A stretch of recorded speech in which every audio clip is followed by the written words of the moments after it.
제가 가끔 이게 구멍 뚫린 양말을 신고 다녀서 지금 쳐다봤는데 괜찮으네요. 예. 박사님 저기 실내 어떤 거요? 실내화 신으시면 아, 실내화. 아, 예.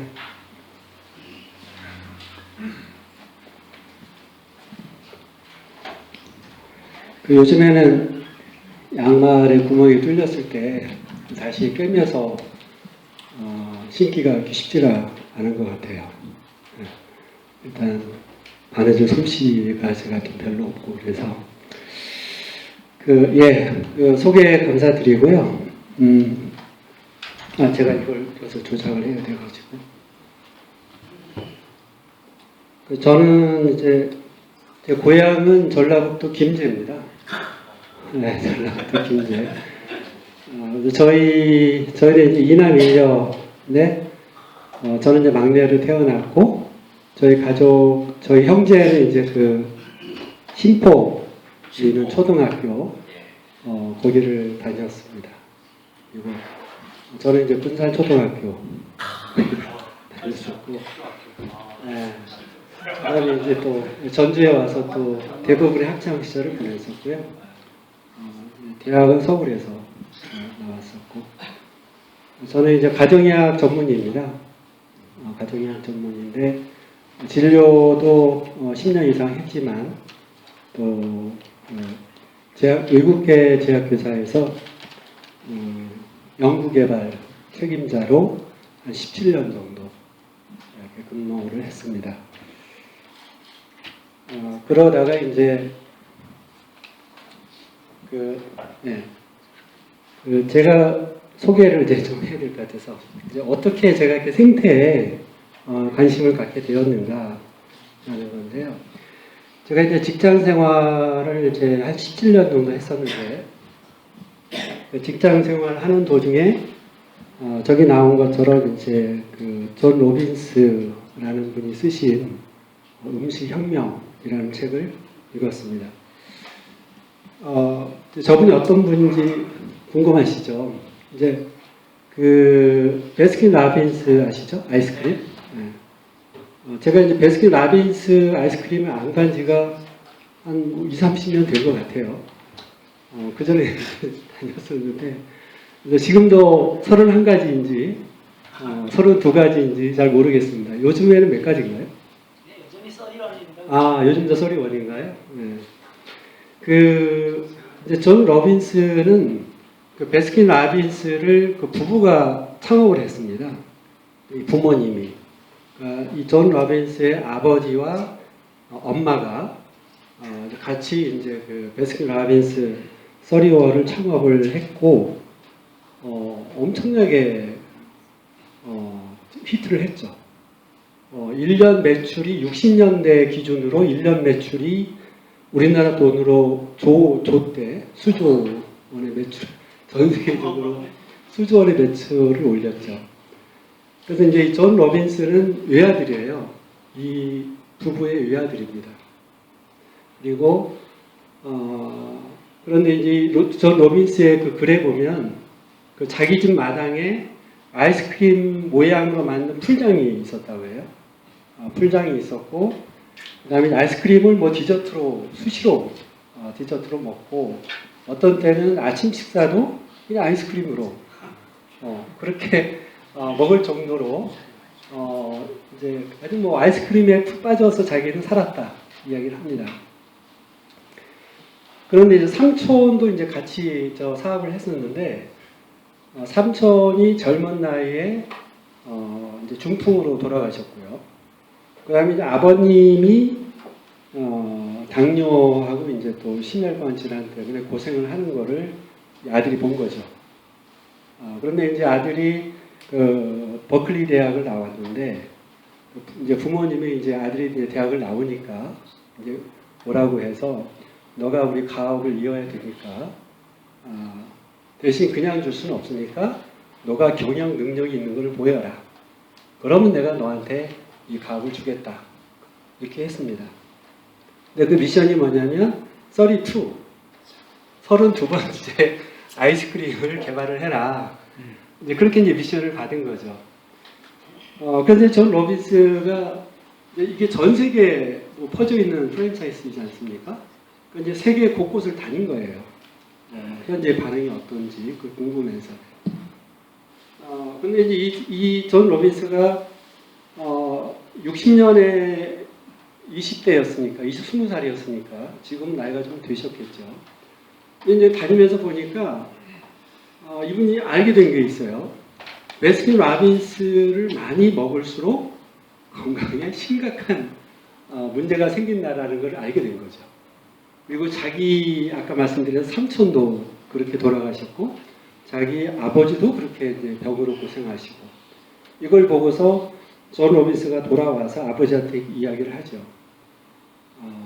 우리 가게 이 기업이 얼마나 많은 그 건강에 해를 끼치는지를 제가 보고 와서 도저히 32번째 아이스크림을 만들 수가 없다라고 이제 이야기를 합니다. 이제 아버님이 노발대발을 하셨죠. 노발대발 하시면서 둘 중에 하나를 택해라. 네. 성경 말씀이 많이 나오는 거죠. 둘 중에 하나를 택해라.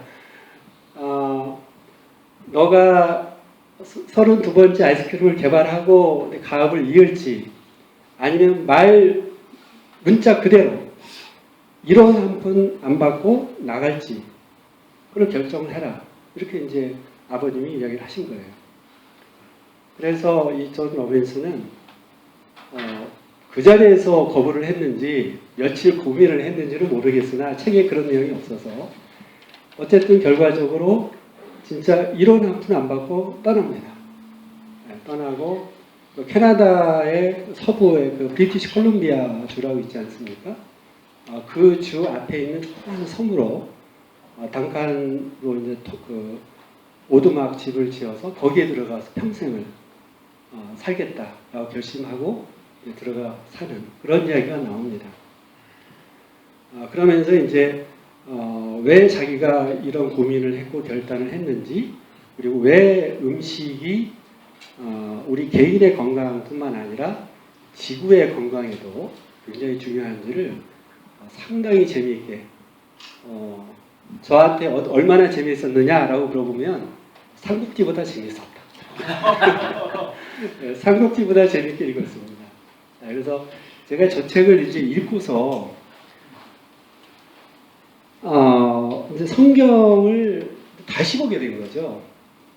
성경을 다시 쭉 읽어보면서 창세기 9장이면 다 아시다시피 노아의 홍수 이야기가 나오는 장면이지 않습니까? 네. 부끄럽게도 저는 이제 어떻게 생각을 하냐면 우리가 보통 노아의 언약이라고 이야기를 하잖아요. 그래서 하나님께서 다시는 내가 멸하지 않겠다 라는 이 언약을 노아랑 하셨지 이렇게 생각을 했어요. 노아랑 하셨지. 근데 이렇게 읽어보니까 그게 아닌 거예요. 이렇게 보니까 너희 이제 복수죠. 너희라고 한 이유는 이제 노아의 가족들이 있었기 때문에 너희라고 했고 그 다음에 너희 후손 우리가 포함이 되겠죠.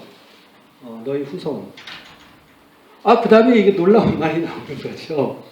너희와 함께한 모든 생물과 내가 언약을 세운다. 그래서 저는 너희와 함께한 모든 생물이라는 단어가 있다는 것을 제가 창세기를 여러 번 읽었는데 한 번도 제 눈에 띄신 적이 없었습니다. 그래서 제가 놀랐죠. 이랬단 말이야? 그래서 누구지? 하고 보니까 첫째가 새, 공중을 나는 새. 그 다음에 가축, 그죠? 새, 가축. 그 다음에 땅의 모든 생물. 그게 이제 새 그룹이죠. 여기하고 내가 약속을 한다, 언약을 한다. 이제 빠진 게 있죠? 물고기가 빠졌습니다. 왜냐하면 물고기는 물속에서 죽지 않았기 때문에. 네. 이제 하나님께서 이게 이 새하고도 또 가축하고도 땅의 짐승하고도 언약을 하셨구나 라는 걸 좀 처음 알고서 제가 한 대 얻어맞은 느낌이 들었었어요. 고백한데 그랬습니다. 그래서 이제 제가 생태에 관심을 갖게 됐고 제가 있던 그 회사에서 제가 정년보다 5년 빠르겠죠. 정년이 60인데 55세에 제가 그 뭐 사실이 그러하니까 우리 아시아 태평양 지역 사장님이 저한테 오셔가지고 제발 좀 계속 좀 다녀다오 라고 말씀을 하셨음에도 불구하고 그냥 사표를 내고 회사를 떠났습니다. 그때는 55세가 만으로 채 안 된 시기였죠. 그리고서 바로 저는 이제 그 생태에 관심을 갖고 생태에 대해서 좀 배울 기회를 찾아보자 하고서 이제 여기저기 이제 다니게 됐었죠. 그리고 이제 그러다가 그 서울의 그 생태 귀농학교라는 학교가 있었습니다. 그래서 거기에서 1년 동안 이제 생태 귀농에 대해서 공부를 하고 제가 2016년에 진안으로 왔습니다. 그래서 그때 이제 진안에 와서 지금 벌써 7년째 생활을 하고 있습니다.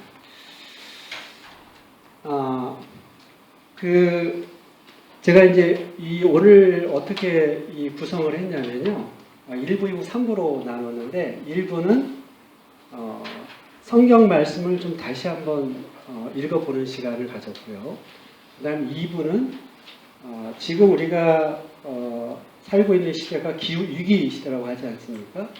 기후위기 중에서 가장 심각한 문제가 온난화 문제인데 우리가 어느 정도 심각한 시대에 살고 있는지를 잠깐 나누고 그다음에 결론이거나 이제 마지막으로 그러면 우리 일상의 삶에서 어떻게 생태적인 삶을 실천할 수 있을까? 그렇게 이제 구성을 해서 말씀을 좀 드려보겠습니다. 그리고 이제 중간중간에 그 유튜브를 보시게 됩니다. 그래서 약간 좀 왔다 갔다 하시는데 미리 양해를 해주시면 좋겠습니다. 자, 창세기 1장 26절, 29절 이걸 다시 좀 읽어보는 건데요. 아마 굉장히 익숙한 말씀이세요. 다시 한번 읽어보겠습니다. 익숙하지만 하나님이 이르시되 우리의 형상을 따라 우리의 모양대로 우리가 사람을 만들고 그들로 바다의 물고기와 하늘의 새와 가축과 온 땅과 땅에 있는 모든 것을 다스리게 하자 하시고 하나님이 자기 형상 하나님의 형상대로 사람을 창조하시되 남자와 여자를 창조하시고 하나님이 그들에게 이르시되 생육하고 번성하여 땅에 충만하라 땅을 정복하라 바다의 물고기와 하늘의 새와 땅에 움직이는 모든 생물을 다스리라 하시니라. 아멘이지 않습니까? 아멘이죠. 자, 문제는 우리가 아시죠? 성경에는 원래 장절이 없습니다. 그렇죠? 성경에는 장절이 없어서 나중에 인쇄의 편의를 위해서 장절을 구분했지 않습니까? 근데 우리가 장절을 만들고 소제목을 붙이면서 자꾸 이렇게 끊어 있게 된다는 거죠. 그래서 1장 26, 29절 이렇게 끊습니다. 28절에서 완료하고 29절은 새로운 문단의 시작. 이렇게 읽는 습관이 생긴 거죠. 29절이 뭐죠? 29절 하나님이 이르시되 내가 온 지면에 씨 맺는 모든 채소와 씨가 된 열매 맺은 모든 나무를 너희에게 주노니 너희의 먹을 거리가 되리라. 아멘. 28절과 29절을 혹시 붙여서 읽어보신 적이 있습니까? 다스리고 먹는. 예. 이게 왜 이걸 붙여서 읽어야 되냐면요. 우리 그 개역개정에는 이 접속사가 없는데 원문에 보면 접속사가 있습니다. 이 사이에. 그게 뭐냐면 이거죠. 뭐 배라고 있기도 하고 왜라고 있기도 하는데 굉장히 사소한 접속사죠. 굉장히 흔히 자주 나오는. 이 접속사의 뜻이 뭐냐? 제가 그 사전을 찾아보니까 그리고 또는 더불어 즉 그리고 나서라는 뜻을 갖고 있는 접속사입니다. 한번 붙여서 읽어볼까요? 제가 한번 읽어보겠습니다. 모든 생물을 다스리라 하시니라. 그리고 이르시되 또는 더불어 이르시되 또는 다스리라 하시니라. 그리고 나서 이르시되 이렇게 읽어야 원래 그 의미를 파악할 수 있다는 것입니다. 다시 말씀드리면 다스리라 하시니라. 그래서 어떻게 해야 돼? 풀을 먹어. 풀을 먹으라고. 이게 이제 아시다시피 우리가 하나님께서 육식을 허용하신 것은 노아의 홍수 이후죠. 노아의 홍수 이전에는 아담과 동물들 사이에 친숙한 관계가 있었는데 노아의 홍수가 나서 나오죠. 관계가 깨집니다. 동물들이 너를 두려워하리라 라는 말씀이 노아 홍수 이후에 붙어서 나옵니다. 처음 나오죠. 두려워한다. 동물이 사람을 두려워한다. 그래서 이 하나님께서 창조 질서 속에서는 모든 생물을 다스리라. 이 다스린다는 것이 폭력적이지 않다라는 것을 29절에서 확인해 볼 수가 있는 거죠. 자, 그 다음에 이제 이건 저의 기준입니다. 저에게 익숙하지만 기억을 자주 되살리는 말씀들이 있었고 저에게 굉장히 낯설게 다가오는 말씀들이 있었어요. 그래서 우리 목사님들이나 사모님들께서는 아닌데 나는 굉장히 익숙한데 이렇게 느끼실 수 있습니다. 저의 기준이니까 양해를 해주시고 들어주시면 고맙겠습니다. 창세기 1장 31절 같이 읽겠습니다. 하나님이 지으신 그 모든 것을 보시니 보시기에 심히 좋았더라. 저녁이 되고 아침이 되니 이는 여섯째 날이니라. 어떻습니까? 심히 좋았더라. 우리 하나님을 초청하고 싶어요. 21세기 대한민국 서울로. 그러면 하나님께서 오랜만에 좀 가볼까? 서울이 심히 좋은가? 이렇게 오시면 어떻게 말씀하실까?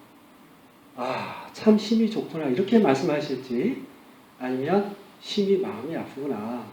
이렇게 말씀하실지 저에게 도전을 주는 그런 말씀이었습니다. 시편 50편 10절로 11절입니다. 같이 읽겠습니다. 이는 산림의 짐승들과 못산의 가축이 다 내 것이며 산의 모든 새들도 내가 아는 것이며 들의 짐승도 내 것이니로다. 참 그렇죠? 다 내 것이 하나님 거라는 거죠. 하나님께서는 산의 가축이 다 내 것이다. 산의 새들을 내가 다 안다. 들짐승도 내 것이다.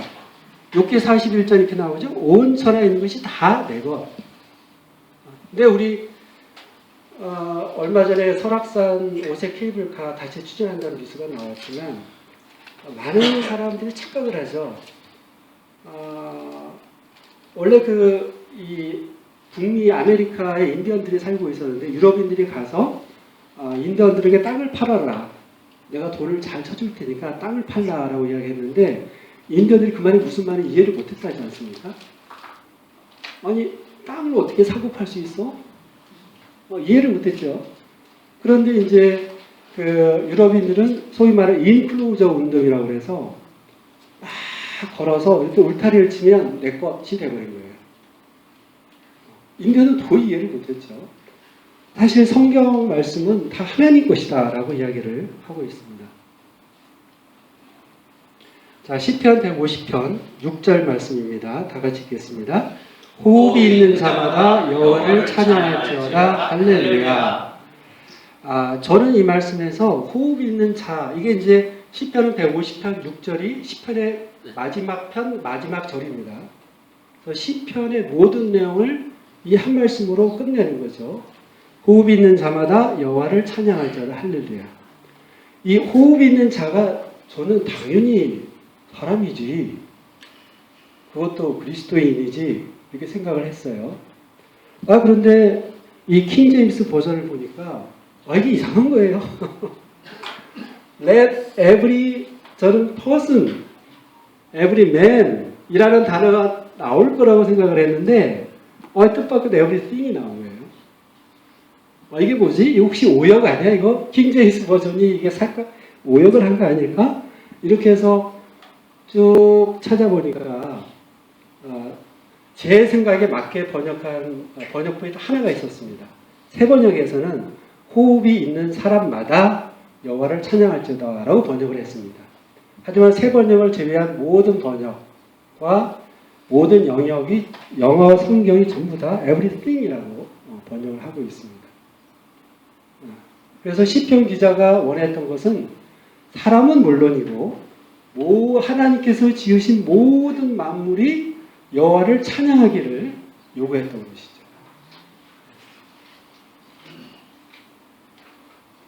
로마서 8장 19절로 22절입니다. 좀 길지요.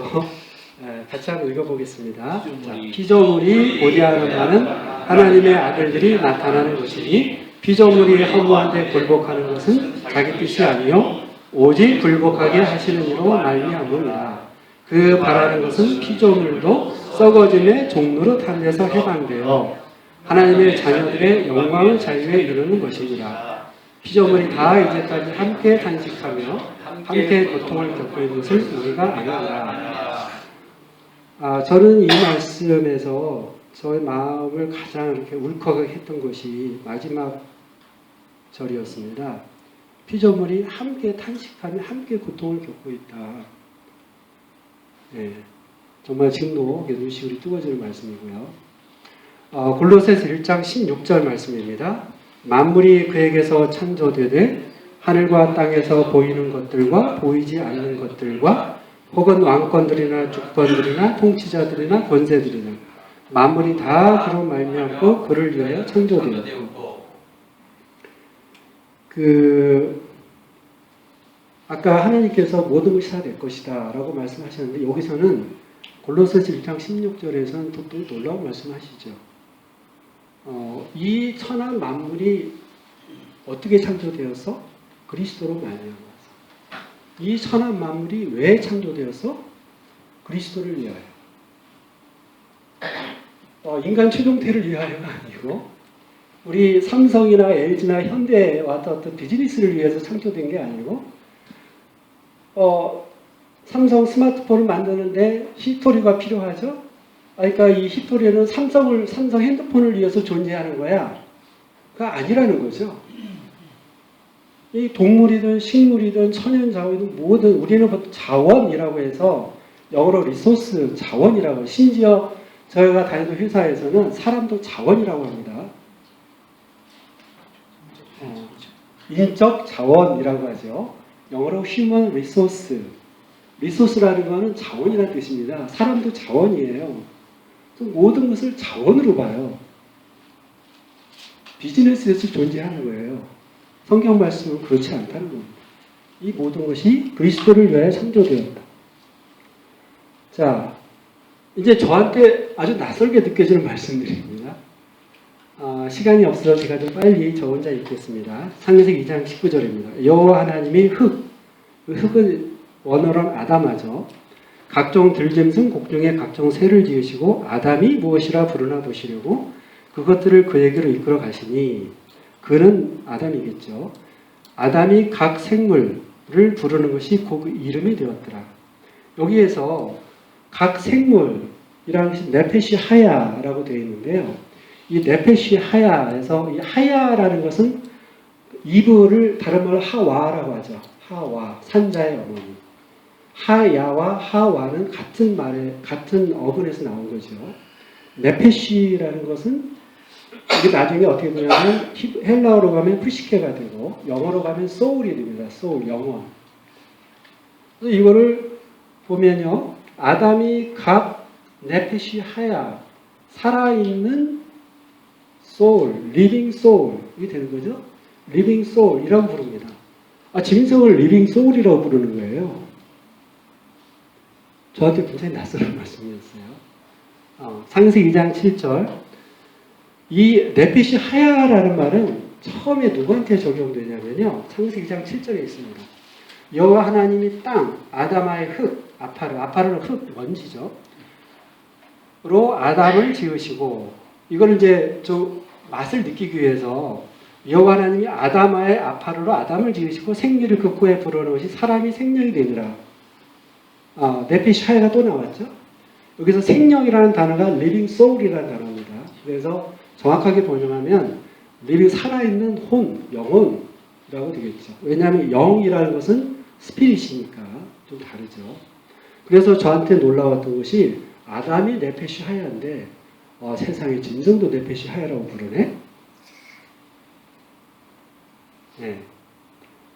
자, 그 다음에 창세기 3장 20절 아담이 그의 아내의 이름을 하와라고 불렀다. 자, 여기에 접속사가 없는데요. 원래 접속사가 있습니다. because. 아담이 그의 아내 이름 하라 불렀다. 왜냐하면 그는 여기서 그는 하와입니다. 아내 하와는 모든 산자의 어머니가 됩니다. 여기서 모든 산자의 어머니, 당연히 모든 살아있는 사람의 어머니겠죠. 그런데 여기도 킹제임스의 버전에 보면 The mother of all living, 언어로 call high. 그래서 call이라는 것은 모든이라는 뜻이고 high라는 것은 life라는 뜻이니까 모든 생명의 어머니라고 번역을 하는 게 정확하죠. 새 번역에서 생명이 있는 모든 것의 어머니. 다시 말해서 하와는 사람의 어머니도 당연히. 그렇죠? 모두가 하와의 후손이기 때문에. 뿐만 아니라 모든 산자의 어머니다. 라고 성경에서 말씀하고 있습니다.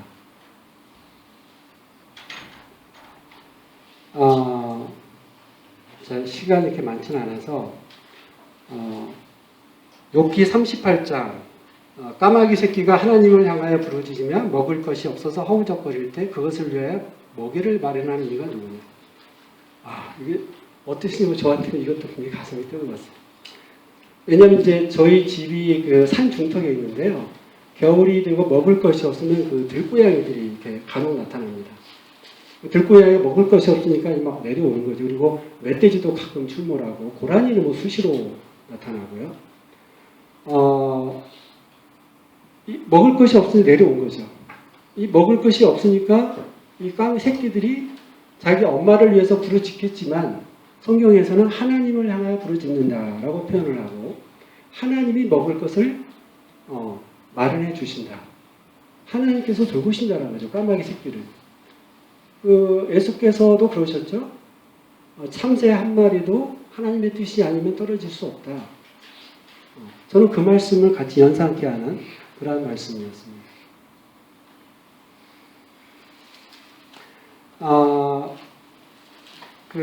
이것도 참 어려운 말씀인데요. 전도서 3장 21절.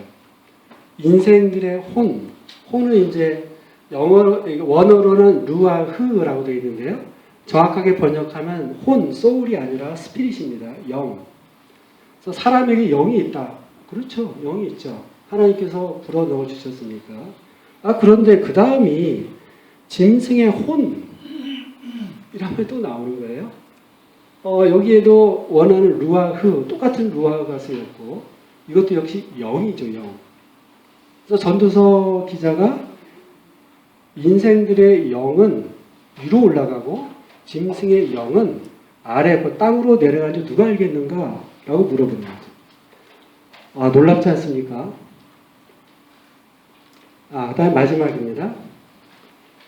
골로새서 1장 23절. 바울 사도의 말씀인데요.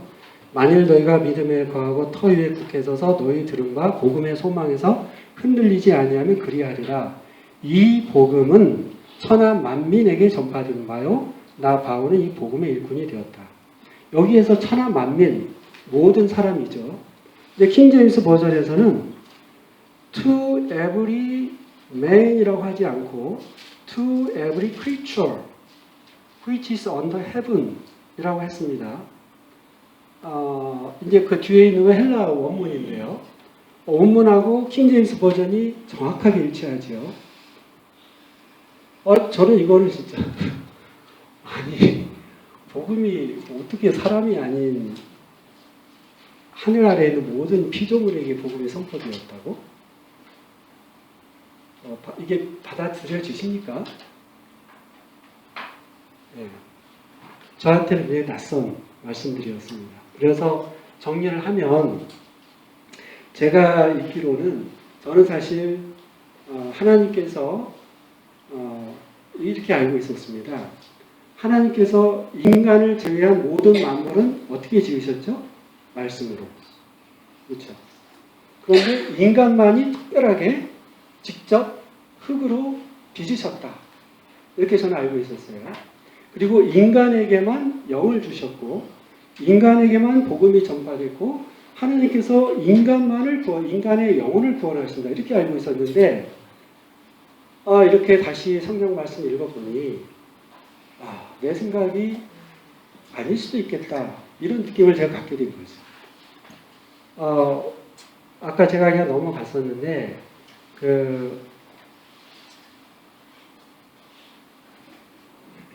여기 창세기 2장 19절이요. 저는 하나님께서 인간만 흙으로 빚으신 줄 알았어요, 직접. 근데 창세기 2장 19절에 보니까 여호와 하나님이 흙으로 각종 들짐승과 공중의 각종 새를 지으시고, 아까 제가 읽었었죠. 사람만 흙으로 직접 지으신 줄 알았는데 새와 이 들짐승도 하나님께서 직접 흙으로 빚으셨다. 예. 저한테는 이것도 낯선 말씀이었어요. 자, 이제 성경 말씀은 다 살펴봤고요. 이거는 이제 그 인간과 동물은 얼마나 다르고 얼마나 같을까라고 이제 의학 잡지에 보고된 내용인데요. 실제 실험을 통해서 제가 미리 말씀드리면 오해의 소지가 있을까봐 저는 인간과 동물은 분명히 다르다라고 생각을 합니다. 어떻게 다르냐? 하나님께서 오직 인간만 하나님의 형상으로 지으셨죠. 그 무엇도 하나님의 형상으로 지으시지 않으셨습니다. 저는 그런 면에서 인간과 비인간은 뚜렷이 다른 존재다라고 고백합니다. 하지만 같은 면도 있더라라는 거죠. 그렇죠? 자, 이 실험은 어떤 실험이냐면요. 혹시 중독 되신 분이 여기도 계실까요? 어떤 것이든? 저는 한때 일 중독이 됐었습니다. 제가 회사를 굉장히 빨리 그만뒀는데, 제가 회사 생활을 하는 동안에 같은 날 출퇴근을 하는 경우가 참 많았습니다. 왜냐면 제가 이제 외국계 회사니까 글로벌 컨퍼런스를 하거든요. 그러면 이제 미국 동부 표준시에 맞춰서 회의를 하는 거죠. 그때 다 들어가야 돼요, 전 세계에서. 그러면 그때가 우리나라 시간 새벽 1시예요. 그럼 새벽 1시에 이제 글로벌 컨퍼런스에 들어가 끝나면 2시나 2시 반쯤 됩니다. 그때 이제 퇴근을 하는 거예요. 그리고 그 다음 날이 아니죠. 같은 날 7시 반에 다 출근을 해야 되는 거죠. 이제 그런 생활을 거의 10몇 년 동안 이렇게 일 중독돼서 그렇게 했었습니다. 근데 이제 일 중독이 좋은 건가요? 저는 좋지 않다고 생각을 합니다. 자, 그런데 이제 이 사람이 또 중독이 되지만 이 쥐도 중독이 됩니다. 이 실험은 무슨 실험이냐면 쥐를 헤로인으로 중독을 시켰습니다. 중독을 시키고서 이렇게 이제 물 꼭지를 2개를 줬어요. 하나는 헤로인을 탄 물이고 하나는 그냥 물입니다. 그냥 헤로인이 없는 물. 그래서 이 중독된 쥐를 갖다 놔놨더니 이 쥐가 계속 헤로인이 든 물만 먹는 거예요. 그러다 죽었어요. 그래서 이제 이렇게 되는구나. 그래서 이제 다른 또 이제 디자인을 또 어떻게 했냐면 이렇게 한 반평 정도 쥐들이 뛰어놀 수 있는 공원을 만들었어요. 공원을 만들고 거기다 쥐를 여러 마리를 넣어줬어요. 암수 쌍도 맞추어서. 쥐들이 마음껏 뛰어놀고 서로 놀고 서로 부부생활도 할 수 있게 해주고 이렇게 시설을 갖춰주고 똑같이 중독된 쥐예요. 이거 똑같이 다시 또 헤로인이 나오는 물과 그냥 생수를 줬어요. 기대는 뭐였겠습니까? 중독된 쥐였기 때문에 헤로인이 들어있는 물을 찾을 것이다 라고 기대를 하고 넣어줬어요. 그랬더니 놀랍게도 그렇게 열심히 헤로인을 찾던 이 쥐들이 헤로인을 쳐다보질 않는 거예요. 이 쥐조차, 그렇죠? 마약에 중독된 쥐조차 같이 어울려서 뛰어놀고 같이 사는 환경을 만들어주니까 마약에서 벗어날 수가 있었다는 거죠. 그래서 이 실험이 저는 저한테 의미가 있었던 것은 쥐들에게도 사회성이 있고 쥐들에게도 우정이 있을 수 있겠다라는 생각이 들었고요. 마약에 중독된 분들을 치료하신 분에게는 마약에 중독된 분을 가둬 놓는 것이 치료 방법이 아니다. 그들이 이렇게 사회생활을 할 수 있도록, 예를 들어 스마트폰에 중독이 됐다든지, 또는 요즘에 아주 심각한 문제 음란물에 중독이 됐다든지, 이런 분들을 거기서 벗어나게 하는 방법은 고립시키지 않고 사회생활에서 격리되지 않고 이렇게 사회생활이나 사회활동 열심히 참여하는 때 심지어 쥐도 벗어났는데 사람이 못 벗어나겠습니까? 그런 의미가 있었던 거죠. 자, 제가 오늘 선물을 준비했는데요. 저 뒤에 아마 제가 수세미, 여러분 설거지 하시, 저는 제 집에서 설거지 제가 전담입니다. 밥도 제가 전담이고, 설거지도 전담이고, 상 차린다 제 몫이에요. 아니요, 원래 좀 있어요. 요새 수세미를 플라스틱 수세미 쓰시잖아요. 플라스틱 수세미 오래 쓰시면 다 잊혀. 그 다른 이게 어떻게 돼? 이게 다 미세 플라스틱이죠, 미세 플라스틱. 그걸로 식기를 씻고 하면은 우리가 그걸 먹고 마시는 거죠. 그래서 저희는 이제 수세미를 씁니다. 천연 수세미. 그래서 하나씩 가져가시라고 지금 50개를 준비했으니까 가져가시고요. 박수 한번 쳐주세요. 그 다음에 제가 이제 퀴즈를 오늘 5개를 준비를 했는데, 퀴즈 맞추신 분에게 제가 즉석에서 이 가치쇼 유기농 온몸 비누 제주에서 만든 거를 드리겠습니다. 네. 이건 천연 비누기 때문에 여러분 이제 샴푸는 해로운 거 아시죠? 이제 이렇게 비누를 쓰시는 게 좋습니다. 치약도 이렇게 플라스틱에 들어있는 치약 말고 고체 치약이 있습니다. 그리고 플라스틱을 우리가 아낄 수가 있겠죠. 안 쓸 수가 있으니까. 자, 첫 번째 질문입니다. 생물량, 이 바이오매스란 생물이 포함하고 있는 유기물질의 총량. 어렵죠? 이런 거죠. 그러니까 그래서 까마귀가 포함하고 있는 까마귀 속에 단백질이 있겠죠. 지방도 있고 탄수화물도 있고. 그래서 까마귀 속에 있는 유기물이라는 탄수화물, 단백질, 지방을 말하는 겁니다. 그것의 총량을 바이오매스라고 합니다. 바이오매스. 이해가 좀 되셨죠? 그래서 거기서 빠지는 게 뭐죠? 물입니다. 물. 우리 인간의 몸은 60%가 물입니다. 제가 만약에 70kg라고 하면은 70kg 중에 42kg는 물입니다. 60%가 물이에요. 이제 그래서 물을 뺍니다. 물을 빼고 그냥 유기물질의 총량을 바이오매스라고 하는데, 오늘날 지구에 있는 포유류의 총 생물량 중 야생동물의 바이오매스가 어느 정도 될까? 네, 손 들고. 34%. 네, 아닙니다. 62%요. 네, 저 뒤에. 62%. 아닙니다. 16%. 16%. 네? 16%. 몇 프로? 76%. 아닙니다. 4% 맞습니다. 주면 안 되는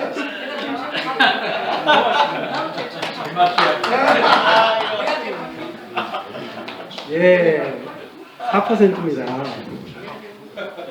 16%는 없고요. 34%는 사람입니다. 온 인류의 바이오매스가 34%고요. 62%는 가축입니다. 가축이 차지하는 바이오매스가 62%입니다. 야생동물이 4%. 15배가 넘는 가축을 키우고 있죠. 이게 이제 그 구체적인 데이터인데요. 여기 보시면 와일드 매멀, 야생동물이 4%, 휴먼, 사람이 34%, 가축이 62%인데 소가 35%입니다. 그리고 돼지가 12%. 예, 바이오매스가. 이게 그 산업화 이전에는 거꾸로였습니다. 야생동물이 훨씬 많았고요. 가축이 훨씬 적었죠.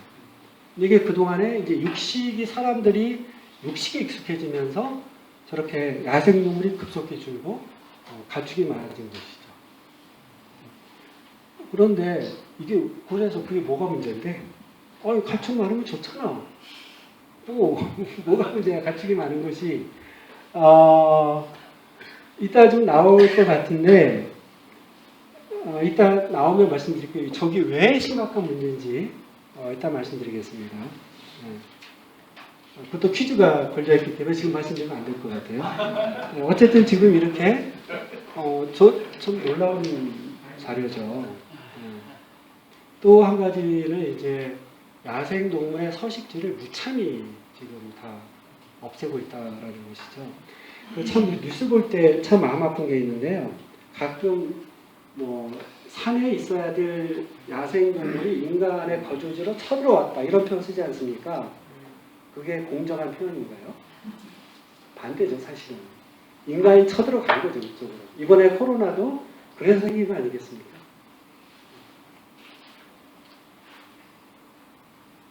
자, 여기까지 일부가 끝났습니다. 일부가 끝났고, 제가 1시에 시작했죠. 50분 걸렸네요. 이제 잠시 좀, 뇌를 좀 이렇게 쉬게 하기 위해서 음악을, 여러분 익숙한 안토니오 비발디의 사계, 포 시즌이죠. 이 비발디 이번에 이탈리아인 사제였습니다.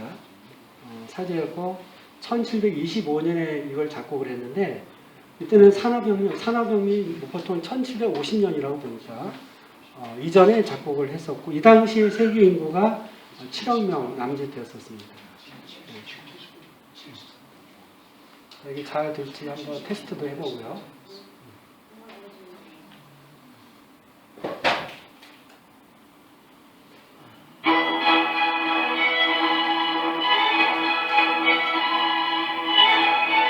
네, 잠시 감상하시죠. 지금 나오는 음악은 이제 꽃마을이 막 피어나는 그러한 장면입니다. 꽃들이 확 피어나요.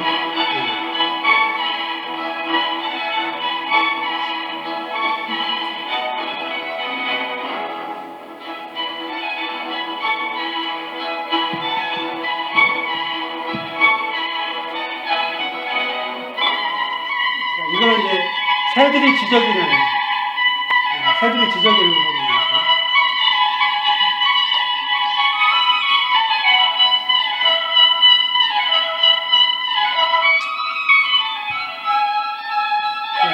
이거는 이제 그 시냇물이 흘러가는 소리입니다.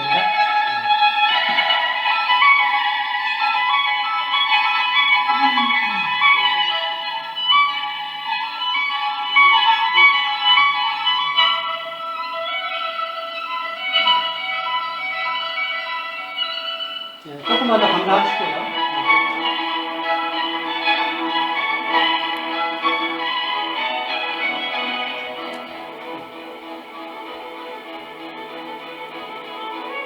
이건 어떤 장면 같나요?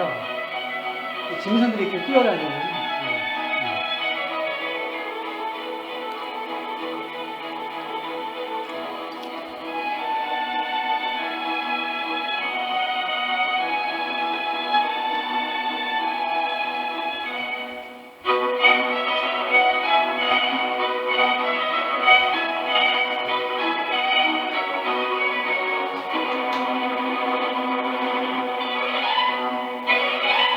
아쉽지만 일단 여기에서 들어볼게요.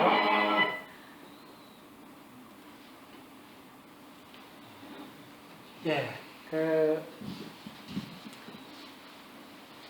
혹시 그 사계라는 건 이제 포시즌입니다. 봄, 여름, 가을, 겨울. 사계 2050 잃어버린 계절이라고 혹시 들어보셨습니까? 한국에서도 여러 도시에서 공연이 됐었고요. 이제 이게 2021년 서울에서 처음 연주가 됐었습니다. 그리고 이제 이때 그 부제가 운표로 쓰인 기후 변화에 대한 가장 현실적인 미래 전망 보고서라고 해서 기후 변화의 그 보고서를 2050년에 우리 기후가 이렇게 될 것입니다라는 보고서를 글이 아닌 음표로 작성을 했습니다. 이것은 이제 그 한국에서만 이루어진 프로젝트는 아니고요. 전 세계 글로벌 프로젝트였습니다. 그래서 서울을 포함한 여러 도시, 전 세계의 여러 대도시들이 2050년에 어떻게 될 것이다 라는 것이 음표로 다 작성이 되어 있기 때문에 각 도시마다 그 곡이 다릅니다. 그렇겠죠? 당연히 그렇겠죠? 서울이 2050년과 시드니 2050년이 다를 테니까.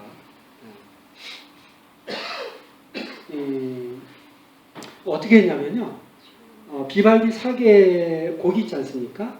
그거를 그 인공지능 컴퓨터 AI에게 줬어요. AI에게 주고 그 AI에게 그 기후 변화의 데이터를 입력을 해줬습니다. 그러면 이제 AI가 이걸 이렇게 유출할 수가 있겠죠.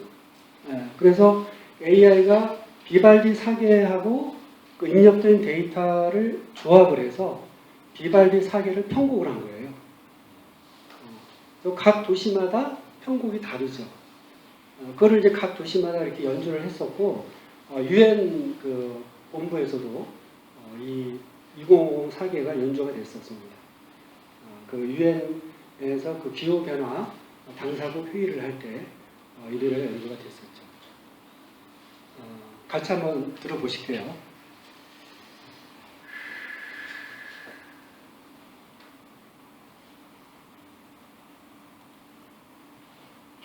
사계절의 변화를 아름답게 그린 비발디의 사계가 2050년 버전으로 태어났습니다. 인공지능 AI가 기후변화 데이터를 바탕으로 2050년 달라진 사계를 표현한 건데요. 다소 우울함이 느껴집니다. 김수현 문화예술 전문기자입니다.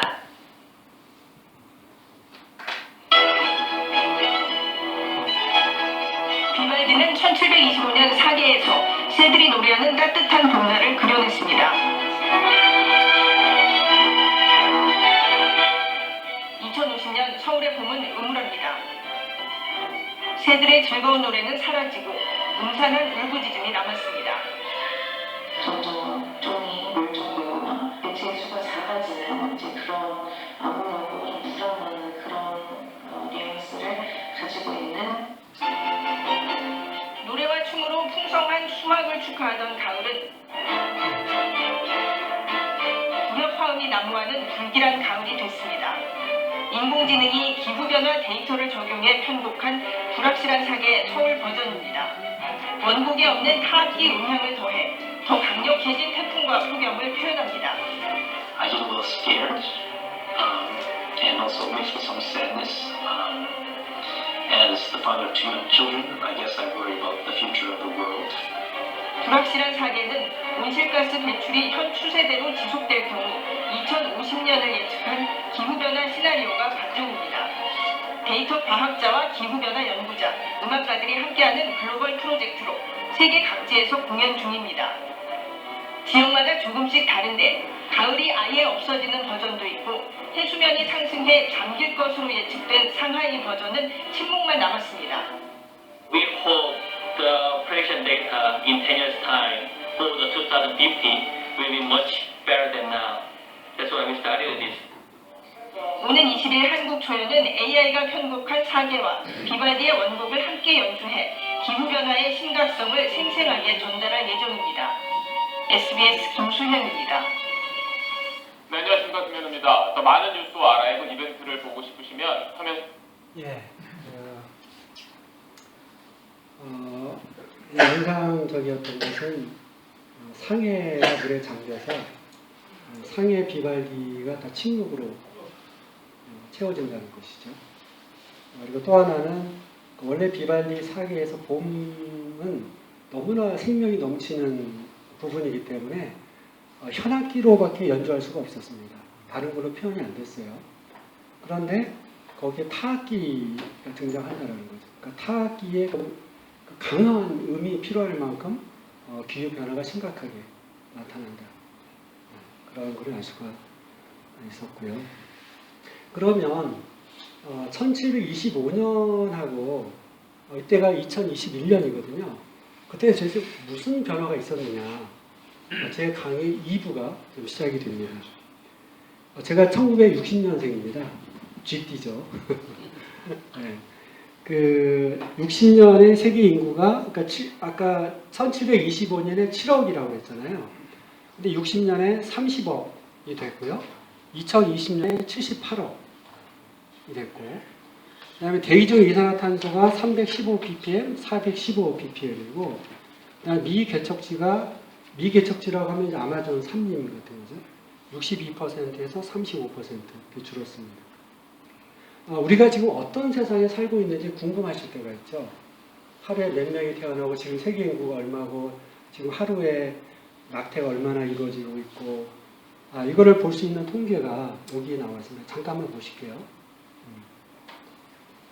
혹시 이거 월도미터스라고 여기 보시면 이제 지금 현재 세계 인구가 이제 80억을 넘었죠. 80억을 넘었고 올해 출생자가 2,200만 명이고요. 오늘 하루 지출된 군사비가 이게 얼마입니까? 따와서 27억 불. 그러니까 3조가 넘는 돈이 오늘 하루에 됐다라는 거죠. 그리고 이제 숲이 올해 배출된 이산화탄소량이 이게 얼마입니까? 따와서 60억 톤. 올해 2월까지 배출된 이산화탄소 60억 톤이에요. 저는 이게 또 여기 영양실조를 겪고 있는 사람이 이게 8억 7천 정도 되는데 과체중이 17억 4천이고요. 비만이 8억 3천 정도 돼요. 26억 명이 과체중이거나 비만인 거죠. 한 9억 명 정도가 영양실조인데 26억이 이제 오늘 하루 굶주림으로 돌아가신 분이 18,000명 정도.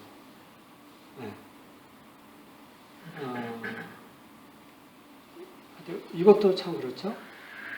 식수원이 오염된 사람이 7억 7천, 8억 정도.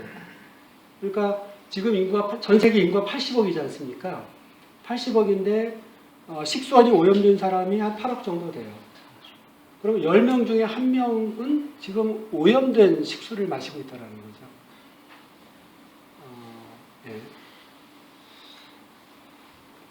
요것도 한번 보실게요. 오늘 소요비된 에너지가 2억 7천 메가와트. 근데 재생 불가능한 에너지원에서 만들어진 거, 이건 이제 뭐 화력이 대부분이겠죠. 2억 3천. 재생 가능한 것이 4,100. 우리 아리백 많이 들었죠. 아리백. 그때 어디 무슨 뭐죠? 어디 할 때 아리백이 뭡니까라고 물어봤더니 아리백인가 뭐 그런 게 있었는데, 이 아리백이라는 거가 이제 리유저블 에너지, 다시 쓸 수 있는 재생 가능한 에너지 100이라는 거가 뭐냐면 요 오늘 소비된 에너지를 재생 가능한 에너지가 숫자가 같아지는 거예요. 그게 아리백이죠. 2050년까지 이걸 달성해야 된다는 겁니다. 가능할까요? 아리백이 가능할까요? 근데 오늘 하루 지구에 도달한 태양 에너지가 이만큼입니다. 1조 7천억 메가와트. 이 정도의 엄청난 에너지가 지구에 오고 있는데 우리가 재생 가능한 에너지는 4,100. 그러니까 우리가 얼마나 지금 지구 하나님께서 태양을 통해서 지구에 쏟아부어 주시는 그 엄청난 에너지를 우리가 좀 놓치고 있는가 하는 것을 알 수가 있습니다. 올해 낙태가 뭐 740만 정도 되네요. 근데 여기 보면 이제 올해 태어난 사람이, 그렇죠? 올해 출생자가 2,200만. 근데, 낙태가 한 800만 되니까 3명 태어날 때 1명이 낙태되고 있다는 거죠. 참 끔찍한 일이죠. 3명 태어나는데 한 명이 낙태가 되고 있는. 어쨌든 우리가 이런 지금 시대에 살고 있다. 자, 그래서 요거는 이제 이산화탄소 농도가 420ppm 돌파했다. 410만 년 만에 기울기. 이게 무슨 의미가 있냐면요. 이 대기 중에 이산화탄소가 한번 배출이 되면 그 잔류 기간이 100년입니다. 100년 동안 계속 남아있는 거예요. 그리고 420ppm이라는 숫자가 의미하는 것은 대기 중에 이산화탄소가 420을 넘어서면 지구가 스스로 정화할 수 있는 기능이 이제 없어졌습니다. 이제부터는 계속 돌아올 수 없는 다리를 건넜기 때문에 계속 악화되는 일만 남은 거예요. 그래서 420이 굉장히 중요한 숫자거든요.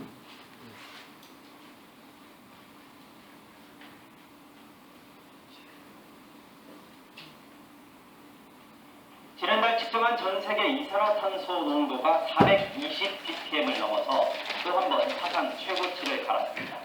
약 410만 년 전 인류의 조상이 출현할 무렵에 지구의 이산화탄소 농도가 꼭 이 정도였던 적이 있는데요. 그때와 다른 건 지금은 이산화탄소가 증가하는 속도가 그때보다 100배나 빠르다는 겁니다. 말하자면 지구는 410만 년 만에 기후 위기를 맞았고 그 원인은 인간, 우리라는 얘기입니다. 현인아 기자가 전해드립니다. 전지구 이산화탄소 농도가 관측 이후 처음으로 420 ppm을 돌파했습니다. 미국 해양대기국은 지난달 하와이에서 관측된 이산화탄소 월평균 농도는 421 ppm을 기록했다고 밝혔습니다. 지난해 5월보다 1.8 ppm 증가한 것으로 지구 역사상 410만 년 만에 최고치라고 연구진은 밝혔습니다. 이산화탄소 농도가 계속 급증한 건 인간이 배출하는 온실가스 때문입니다. 최근 발간된 유엔 기후변화 보고서는 지난 2019년 세계 온실가스 배출량은 590억 톤으로 최고치를 기록했다고 말했습니다. 코로나19로 2020년에 5.8% 줄었지만 곧 다시 급증했습니다. Recording carbon dioxide is striking. We haven't seen any improvement despite of the lockdowns caused by COVID. 410만 년 전의 지구는 플라이옷의 온난기라 불리는 시기로 인류의 조상이 출현하던 무렵입니다. 연구진은 당시 지구의 이산화탄소 농도는 380에서 450 ppm으로 여기까지 하고 저희 잠시 좀 이렇게 좀 산소 공기 좀 이렇게 리프레시를 좀 할게요. 불사족이 지구 온난화 시대에 살고 있는데 이렇게 한번 리프레시를 좀 하고 5분 정도 쉬었다가 하겠습니다. 자, 이렇게 우리 근육은요 한 20, 30초만 같은 동작이 있어도 굳어버립니다. 근육이 굳기 때문에 이렇게 움직여줘야 되거든요. 그리고 근육 통증이 있거나 이럴 때 가장 효과적인 방법은 두드리는 겁니다. 이렇게 뭉친 데를 두드려주면 풀리거든요. 그래서 이렇게 좀 근육도 두드려주시고 이렇게 스트레칭도 좀 하시고.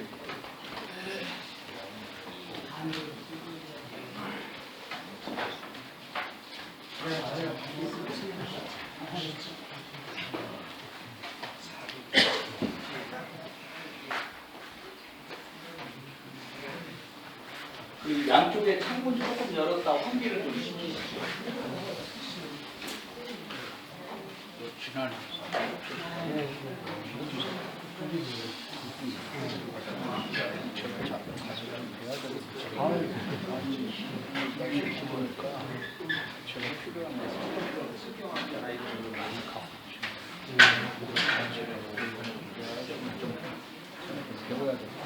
신앙이라고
설거지 하실 때 제가 옛날에 세미를 썼다고 얘기를 들었어요. 세미를 저녁마다 하시는데 세미가 이렇게 주방 세제를 주방에 지나서 보시면 요즘 주방으로 비누가 있거든요. 그래서 세제를 쓰셔도 가능하면 이제 비누로 주방 우리 집사람 네. 그러니까 이제 이 세미를 쓰면 미세 추가 스틱이 안 나온다 이거죠. 네. 시간을 계산하고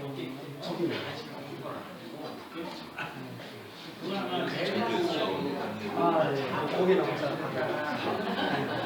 그럼 비빔면에 중앙리 네, 잘하시죠. 네. 알겠습니다. 지난 살이 17년 됐거든요. 저는 그 장수 쪽에 예능교 거기 6개 지난 예능교 이거 거기에 지난주에 구룡님, 의공님 막 이렇게 아무튼 그 집중 나가는 예리꾼이라고 하는 거 있어요. 한 5kg. 중앙리는 전주 통해서 많이 공항으로 지나가게 박사님 되게 좋은 곳을 가시는군요. 저희 교회도 위치가 한 370m 정도 되는데요. 공항에도 한 400m 가까이 되죠. 저도 주택입니다. 저는 연구 안 해서 머리를 지켰는데 최 박사님은 역시 하나님을 찾다 보니까 그래도 하나님을 편하게 해주려고 대신 하나님을 저는 하나님을 불편하게 해주려고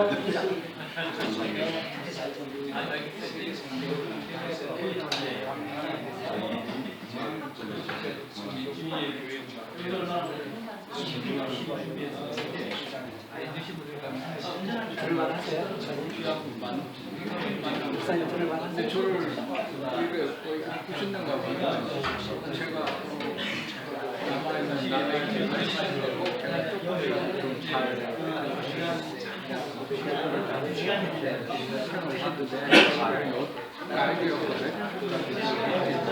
제가 몰랐던 부분 아까 그 생물 보존 법칙인가요? 나는 질량 보존 법칙은 알았죠. 오늘 생물 보존 법칙 처음 들어봤어요. 근데 물리학에서만 존재하는 우리 한국 강사님 질량 보존 법칙. 근데 오늘 생물 보존 법칙은 처음 그 용어를 원래 있었는데 누가 처음 썼냐? 저 손들 줄 모르겠고요. 요즘에 굉장히 중요한 바이오마스입니다. 밖에 안 되는 동물이 부자 음식을 이렇게 하나님의 룰 안에서 하는 게 아니라 너무 폭력적으로 해가지고 대가를 주는데 저는 이제 두 가지예요. 하나는 우리가 노력해서 이것을 조금이라도 후손들에게 잘 물려주고 하나는 이게 뭐 성경적으로 내가 아무리 성경으로 그걸 주시잖아요. 두 가지의 정말 딜레마가 있는데 아무튼 제가 최 박사님하고 분이 길어지면 다음 뒤로 이렇게 딜레이 됩니다. 답을 다 알았어요. 그건 동네 분들끼리 알아서 하세요. 나중에. 자, 그러면 네, 좀 쉬신 걸로 생각을 하고 네. 자, 이제 제가 그 일부에서는 성경 말씀을 다시 좀 읽어보는 시간을 가졌고요. 혹시 그 낯설게 하기라는 말을 들어보신 적이 있습니까? 낯설게 하기. 네, 낯설게 하기라는 말이 있습니다. 영어로는 이제 제거한다, defamiliarization 이라서 낯설게 하기라고 번역이 되어 있는데요. 이 단어를 처음 쓰신 분은 그 러시아의 문학 비평가 이분이 이 낯설게 하기라는 단어를 처음 쓰셨어요. 예를 들면 이런 거죠. 저도 이제 지금 결혼을 제가 87년도 27살 때 결혼했고, 그러니까 몇 년 됐습니까, 이제? 36년. 36년 됐네요. 대단하십니다. 지금 그 와이프를 보면 너무 익숙하잖아요. 와이프 어투나 얼굴이나. 그러니까 제가 가끔 와이프한테 깨지는 것이 뭐냐면 와이프가 다른 머리를 하고 올 때가 있어요. 화장도 살짝 고칠 때가 있고, 근데 저는 슬쩍 보고 말잖아요. 36년 동안 봐온 얼굴인데 볼 게 뭐가 있겠습니까? 그럼 와이프가 짜증을 내는 거죠. 아니, 내가 이렇게 머리도 스타일도 바꾸고 화장도 살짝 고쳤는데 전혀 눈치를 못 채는 이 무심한 남편, 이렇게 되는 거죠. 거기에서 어떻게 우리가 우리 남성들이 어떻게 벗어날 수 있을까? 그 해법이 낯설게 하기예요. 낯설게 하기. 그래서 이 아내를 처음 보는 것처럼 봐야 되는 거예요. 처음 보는 것처럼, 태어나서 처음 보는 것처럼. 오, 당신 눈썹 이렇게 생겼네? 오, 당신 머리가 이렇게 생겼네? 흰머리가 좀 늘었네? 이렇게. 그게 이제 낯설게 하기거든요. 성경을 몇 번 통독하셨습니까? 성경을 몇 번 읽다 보니까 이제 너무나 익숙한 거예요. 창세기를 쫙 떠오르죠? 뭐가 새로운 게 뭐가 있어? 큐티 매일 이거 안 하면 벌 받을 것 같고, 하자니 해야 되는데, 오늘은 하나님께 주신 말씀이 무엇입니까? 오늘은 어떻게 하루에 살겠습니까? 너무나 익숙하기 때문에 너무나 그냥 쉽게 지나치는 말씀이에요. 그거를 어떻게 우리가 숨겨진 진리를 다시 펴낼 수 있을까? 그게 낯설게 하기죠. 그 말씀을 내가 처음 보는 것처럼 다시 들여다보는 거죠. 그렇게 해서 이제 1부가 지나갔고요. 2부가 이제 제가 기후위기를 지금 하고 있습니다. 얼마 남지 않았어요. 이건 이제 저는 이 데이터를 보면 가슴이 뛰어요. 우리가 세계 7대, 8대 강국이 되었다. 이런 말 많이 듣잖아요. 이제 GDP가 일본을 곧 따라잡을 것이다. 이제 곧 5만 불 달성, 이제 7만 불, 8만 불, 이런 이야기 뉴스에 나오잖아요. 그러면 가슴이 저는 뛰어요. 야, 빨리 선진국 돼야 되는데, 빨리 일본 따라잡아야 되는데, 빨리 5만 불 달성해야 되는데. 저만 그런 건 아니겠죠. 자, 이게 이제 여기 보시면, 왼쪽에 처음에 GDP per capita, 이거는 1인당 GDP입니다. 1인당 GDP. 여기 보시면 한국이 32위예요. 그렇죠? 33,000불입니다. 일본이 어디 있습니까? 일본이 안타깝게도 하나, 둘, 세 단계 위에 있어요. 얘 빨리 따라잡아야지. 그런데 그 옆에 있는 GDP per capita based on PPP valuation. 혹시 PPP 들어보셨습니까? 저는 이제 회사 다닐 때 MBA라는 걸 했습니다. 뉴욕 기술대, 뉴욕 IT라는 기술대가 있는데, 자랑을 조금 할게요. 하나님께서 저한테 주신 은혜니까. 회사의 전액 장학금을 받아가지고 뉴욕 IT에서 이제 MBA, 그러니까 경영학 석사 과정을 거기서 받을 기회가 있었습니다. 그래서 PPP라는 개념이 뭐냐면 구매력 기준, 구매력. 그러니까 똑같은 1달러를 가지고 미국에서 쓸 때하고 서울에서 쓸 때하고 진화에서 쓸 때하고 다르잖아요. 돈의 가치가 다르죠. 그래서 돈의 가치가 다른 것을 감안하고서 국민 소득을 보는 겁니다. 그래서 실제 우리 피부에 와닿는 것은 1인당 GDP가 아니라 PPP로 조정한, 그게 이제 실제 우리한테 중요한 거죠. 이걸 보니까 어떻습니까? 한국이 29위예요.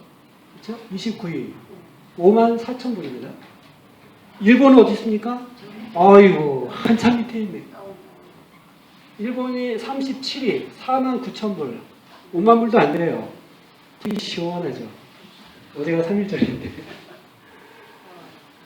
네, 그래서 참 감사한 일이죠. 한국이 이렇게 일본을 추월했구나. 그래서 요즘 일본에서 나오는 말이 그렇지 않습니까? 한국에 이미 추월당했다.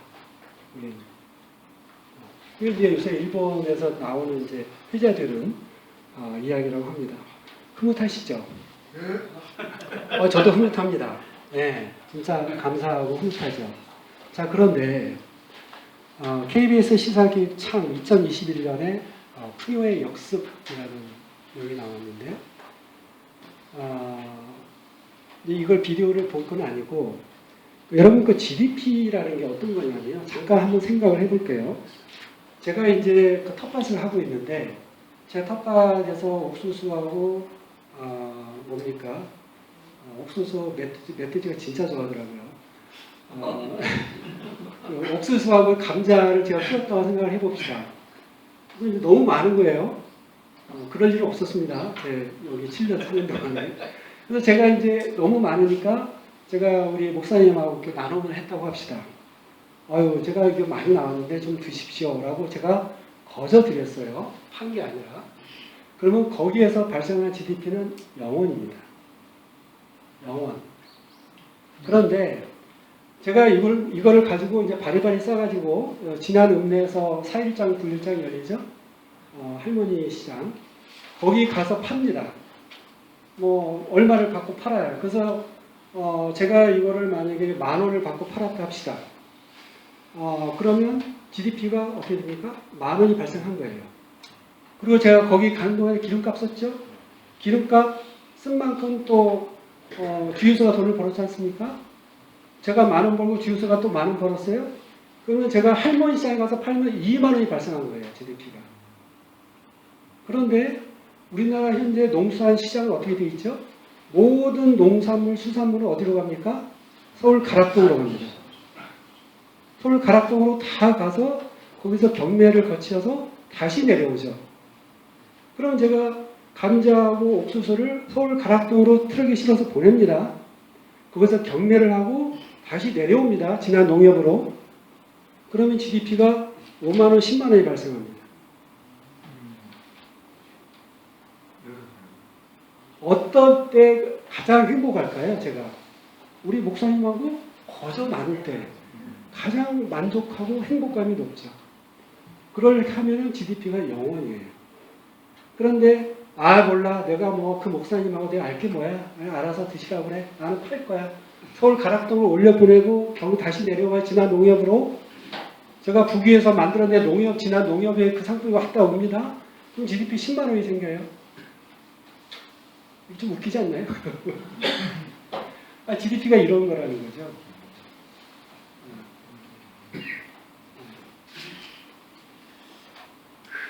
자, 그래서 이제 이게 물류지 않습니까? 이렇게 왔다 갔다 하는 물류죠.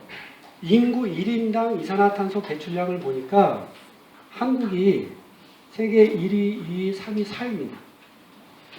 1인당 이산화탄소 배출량이 세계 4위예요. 아까 우리가 일본 제꼈고 중국 제껴서 기분 좋았잖아요. 여기서도 제꼈죠. 중국 EU도 제꼈어요. 중국 제꼈고 일본도 제꼈어요. 신나지 않네? 이렇게 되는 거죠. 네. 자, 그러면 석탄으로 인한 1인당 온실가스 배출량은 한국이 세계 2위입니다. 우리가 지금 이제 미세먼지 발생하면 제일 먼저 욕하는 데가 어디죠? 중국이죠. 중국 우리한테 뭐라고 합니까? 왜 그래? 니네가 많이 발생시키면서. 그 이유가 어디 있습니까? 여기 있어요. 우리가 석탄으로 인한 온실가스 배출이 중국보다 많습니다. 그래서 미세먼지 비상경보가 떨어지면 어떻게 합니까? 중국에 전화합니까? 공장 가더라고? 아니에요. 미세먼지 경보가 뜨려면 석탄 화력발전소 지금 셧다운 시킵니다. 우리나라에서. 왜냐하면 그 문제를 우리가 알고 있으니까. 1위가 어딜까요?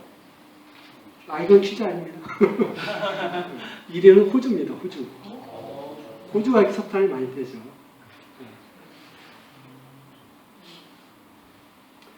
그래서 2021년도에 한국일보 오피니언에 탄소 중립 쉽지 않다. 탄소 중립이라는 말이 좀 어렵죠. 무슨 말이냐면 탄소 배출과 탄소 포집, 회수하는 거.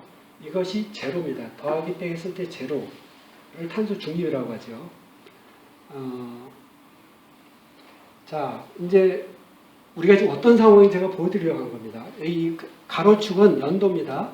1960년 제가 태어난 GTA고요. 2050년 그리고 이제 이 세로축은 연간 총 배출량입니다. 이산화탄소. 지금 우리가 여기 와 있죠? 2023년 여기. 예. 이게 쭉 이게 이제 산업화가 시작된 때입니다. 그렇죠? 이게 쭉 올라갑니다. 외환위기 때 14% 감소했어요. 그때 다 뭐 엄청난 아픔이 있었죠. 그리고 이제 이렇게 올라갔는데 여기 와 있는데 그 IPCC라는 건 뭐냐면 UN 산하에 있는 기구입니다. 그래서 이 각 정부끼리 2050년까지 탄소 배출을 제로로 만들기 위해서 어떻게 해야 되나를 협의하는 협의체를 IPCC라고 합니다. 근데 거기에서 뭐라고 공고를 했냐면 2030년까지 앞으로 7년 남았죠. 2030년까지 2010년 대비 45%를 줄여야 됩니다. 이만큼. 그런데 우리 문재인 정권 때 얼마를 줄이겠다고 약속을 했냐면 이 NDC라는 거가 이제 우리 정부가 제안한 목표입니다. IPCC는 UN 산하 국제 기구가 우리한테 하라고 하는 거고 NDC는 우리나라 정부가 하겠다라고 하는 거죠. 여기 이만큼 줄이겠다고 한 거예요. 자, 그러면 이만큼 줄이든 2030년까지. 그 다음에 어떻게 됩니까? 거의 낙하 수준으로 내려와야 됩니다. 이산탄소 2050년까지 제로로 만들려면. 아까 제가 월도미터 보여드렸는데 이산화탄소 배출량은 전 세계에서 지금까지 한 번도 줄어든 적이 없어요. 계속 늘어나기만 했지. 네. 자, 다시 또 이 까치리노. 자, 2018년 10월 인천 송도에서 그 IPCC 제48조 회의가 개최가 됐습니다. 2050년까지 지구 평균 기온 상승을 산업화 이전 대비 다음의 범위로 제한하기로 결정하였습니다. 섭씨 몇 도일까요? 근데 IPCC라는 건 이제 그 Intergovernmental Panel on Climate Change에서 기후 변화에 관한 정부 간 협의체. 그리고 이 회의가 사진에서 보시다시피 2018년 10월 송도에서 열렸고 이제 이 결정문이 되면서 이제 이렇게 환호하는 모습이죠. 자, 1도, 1.5도, 2도, 2.5도입니다. 1.5도. 어느 분이? 아, 네, 맞습니다. 1.5도. 예. 예. 네 번째 맞춰야 돼요.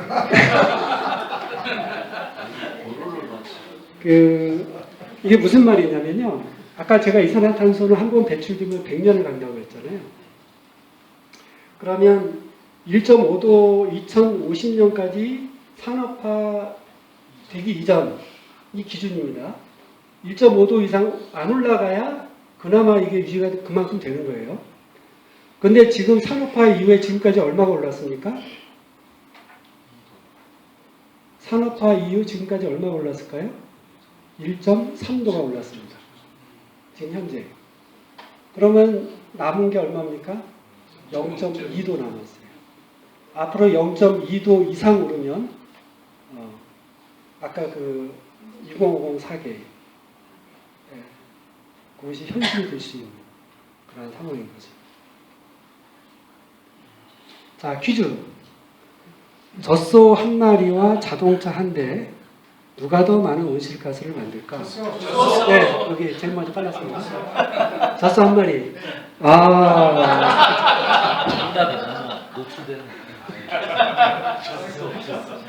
대단하십니다. 네. 자동차 많이들 하시던데. 예, 그 젖소 한 마리가 더 많은 온실가스를 만들죠. 그 UN 보고에 따르면 그 지금 가축이 220억 마리래요. 거기에서 지금 18% 전 세계 온실가스 18% 자동차보다 더 많습니다. 그래서 아까 가축에서 가장 많은 게 소하고 돼지라고 그랬죠. 근데 소하고 돼지 중에 뭐가 더 문제일까요? 소죠. 왜요? 방구? 돼지는 방구 안 끼나요? 광고가 문제라면 인구가 지금 80억인데요. 저도 지금 매일같이 광고를 했기 때문에 사람이 제일 문제겠네요. 많이 먹고 많이 싸고 더 잘. A기에 답이 있습니다. 그렇죠. 아쉽습니다. 이거는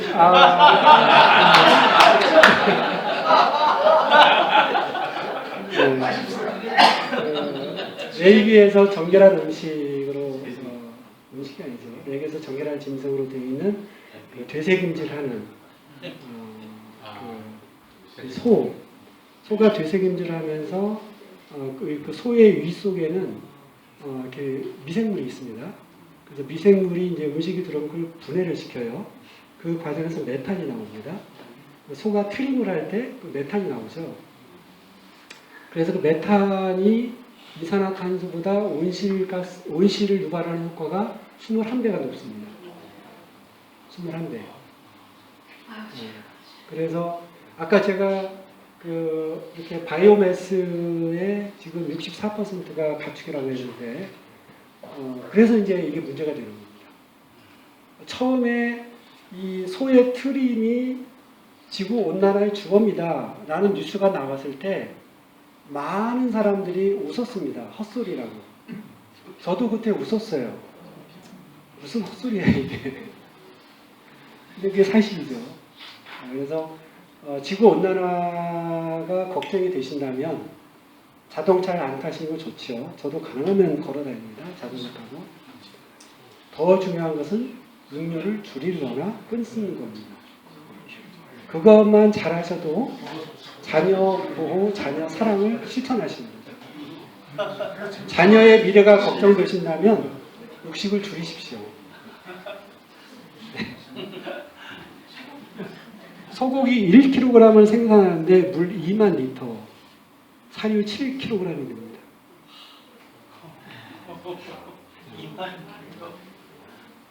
자, 이거는 이제 이것부터 먼저 보십시오. BBC부터.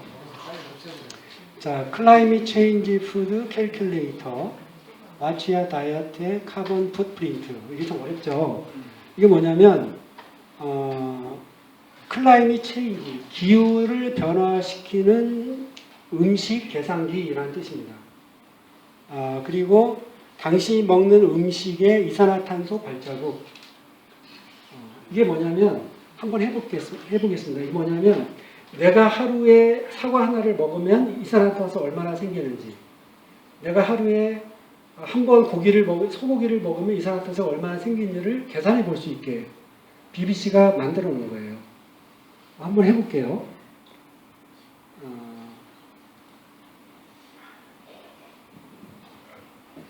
여기 이제 들어가시면, 자, 여기 있습니다. 다음 무슨 음식을 드실 건가요? 자, 사과. 얼마나 자주 먹을 건가요? 하루 한 번. 짠 해보면, 자, 하루에 한 번 사과를 먹습니다. 그러면 1년 동안에 12kg의 이산화탄소가 발생합니다. 매일같이 사과 하나씩 먹으면. 아니, 사과를 먹는데 왜 이산화탄소가 발생을 해? 사과 키우는 데 들어가는 에너지, 사과를 갖고 오는 데 들어가는 에너지, 사과를 씻는데 물 쓰고 씻지 않습니까? 그 모든 걸 감안했을 때 사과 하나를 매일같이 먹으면 1년에 12kg의 이산화탄소가 발생하고 자동차로 51km를 주행할 것 같다. 그런 얘기입니다. 굉장히 많아 보이나요? 예. 자, 그러면 우리 고기를 먹으면 어떻게 될까요? 이거 기억하세요. 51kg입니다. 자동차로 51kg로 갔어요. 50kg. 100kg의 반. 자, 그럼 고기를 먹어볼까요? 비프. 역시 하루에 한 번 먹었어요. 얼마죠? 아까 50kg 했죠? 사과 하나 먹으면. 고기 한 번 먹으면 얼마니까? 11,580kg. 네. 고기를 매일같이 하루에 한 번씩 먹으면 11,580km를 주행하는 똑같은 이산화탄소가 나온다. 그런 이야기입니다. 이게 바로 그 표죠. 자, 여기 이제 보시면은 이게 이제 쭉 보시면은 저는 이제 두부를 참 좋아하는데 두부가 이만큼이에요. 닭, 그 다음에 돼지, 그 다음에 어떻습니까? 소, 훌쩍 뛰죠. 소가 훌쩍 뜁니다. 그래서 소고기를 먹었을 때 이산화탄소를 가장 많이 배출하면서 드시는 거죠.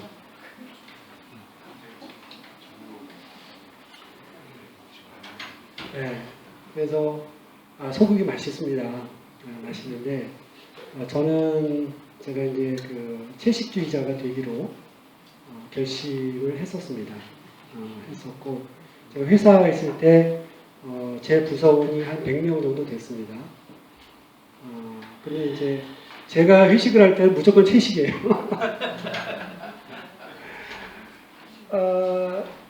그렇게 한 2년 했습니다.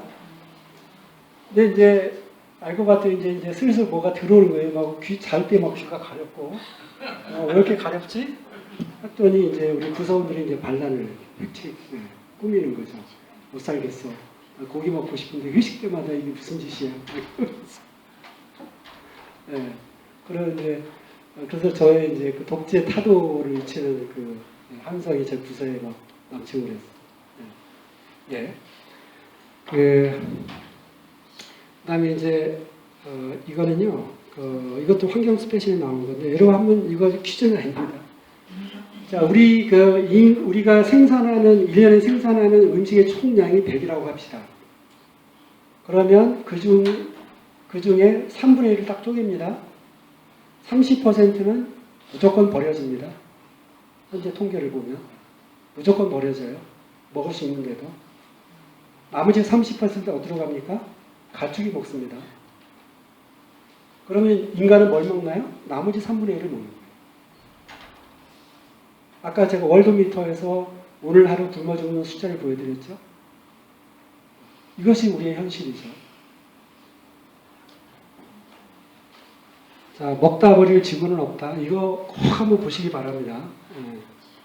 제가 이걸 보고 나서 잔반을 안 남기기 위해서 싹싹 긁어 먹습니다. 어딜 가든지. 한 번은 이제 우리 형제 자매끼리 식사할 자리가 있었는데 옆에 보니까 우리 자매님이 좀 많이 남겼어요. 스파게티를. 그래서 제가 이거 남기셨군요. 제가 먹겠습니다 하고 제가 그래서 갖고 와서 제가 막 먹기 시작했습니다. 그랬더니 자매님 눈이 동그래지면서 이 남자 이거 뭐야? 그런 오해를 산 적도 있는데 그래서 제가 이제 잔반을 처리하다 보니까 이제 부작용이 생기죠. 자꾸 이제 배가 그래서 그걸 제가 감수하고 난 지구를 위해서 먹는 거야 이제 하고서 먹고는 있습니다만 힘듭니다. 순교자 정신으로 사시네요.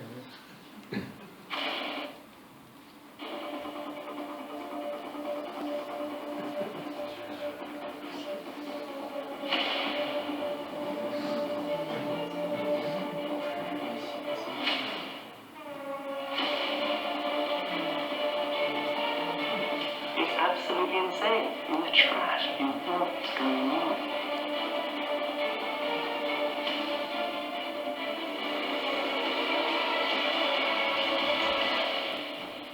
네, 꼭 한번 보시기 바랍니다. 진짜 저걸 보면 음식을 먹을 때 감사한 마음으로 싹싹 먹게 됩니다. 자, 퀴즈가 또 나왔습니다. 이번에는 약간의 음식 쓰레기를 위한 지구는 없다였고 이번에는 옷을 위한 지구는 없답니다. 제 옷장을 열면요. 옛날에 옷이 꽉 찼었습니다. 그리고 곰팡이가 막 끼고 그래요. 습기가 좀 많아서 제가 이걸 보고서 다 정리했습니다. 다 기부할 거 기부하고 버릴 거 버리고 지금은 헐렁헐렁합니다. 그래서 제가 이거 보고 참 많이 반성을 했는데요. 퀴즈는 이겁니다. 매년 모든 직물, 그러니까 이 세상에서 의류 공장에서 만들어진 모든 옷의 몇 %가 그대로 버려지는 겁니다. 아까 제가 음식은 3분의 1이 버려진다고 그랬죠? 지구에서 만들어지는 옷의 몇 %가 무조건 쓰레기장으로 갈까요? 40%. 땡입니다. 조금 더 쓰세요. 80%. 비슷했습니다. 조금 더 쓰세요. 45%. 네? 더 쓰라니까. 15%. 80%가 조금 더 써야 됩니다. 85. 얼마라고요? 85% 맞습니다.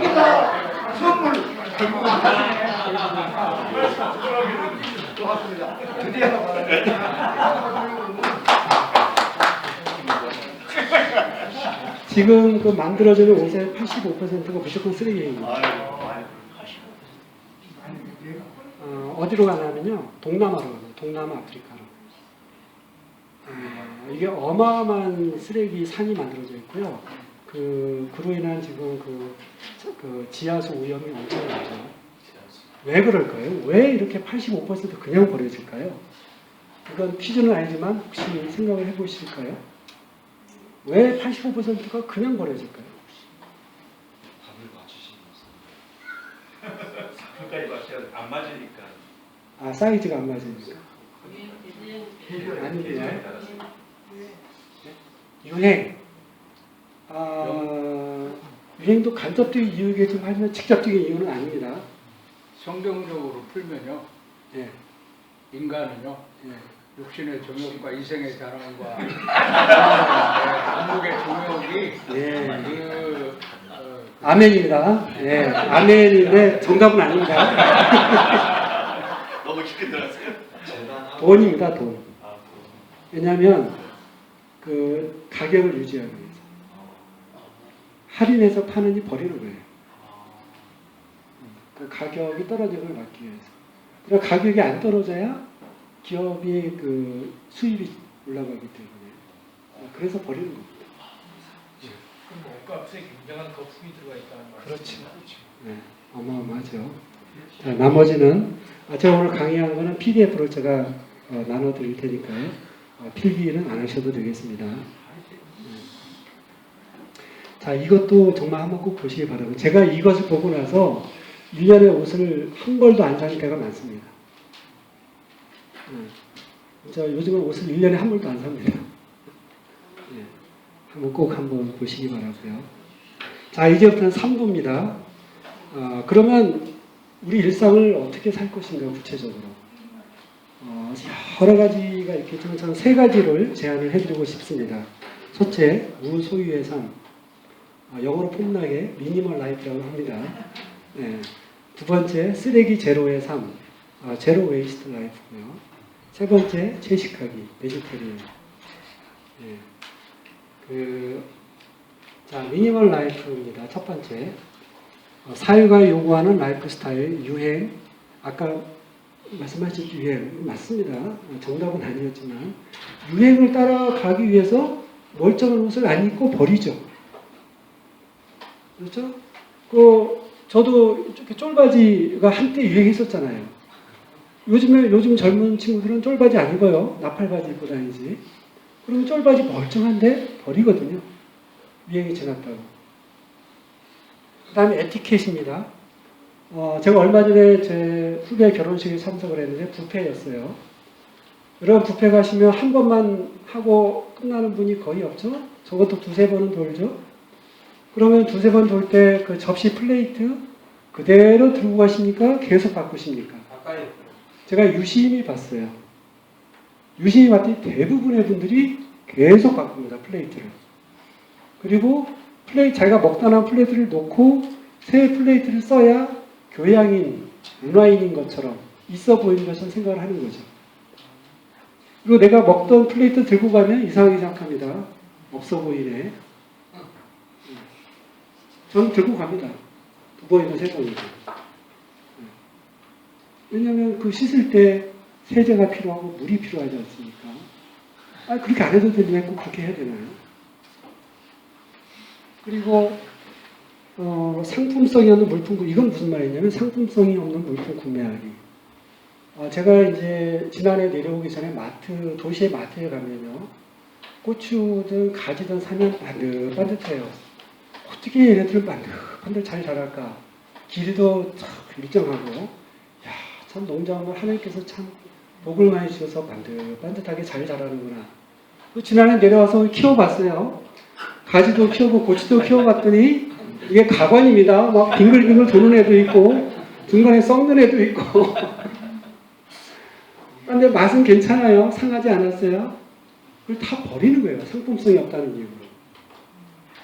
그래서 저하고 아내는 결심을 했어요. 마트에 가면 상품성이 없는 것 사오기. 그리고 이제 농산물 이렇게 딸기 농구하시는 분이 있는데 그분한테 제가 딸기 보낼 때 마트에 갖다 팔 수 없는 거 달라고 합니다.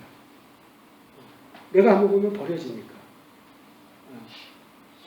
맛있어요. 값도 쌉니다. 근데 이제 마트에 가면 이렇게 따로 구석에 그냥 진짜 싼 값으로 이렇게 해놓은 거 있어요. 그거 사는 거예요. 모양이 안 좋지만 맛은 있어요. 8020 통계를 내봤더니 우리 사람들이 자기가 소유한 물건의 20%만 쓴다는 거예요. 80%는 창고에 있습니다. 옷장에, 서랍에. 쉽게 사지 않고요.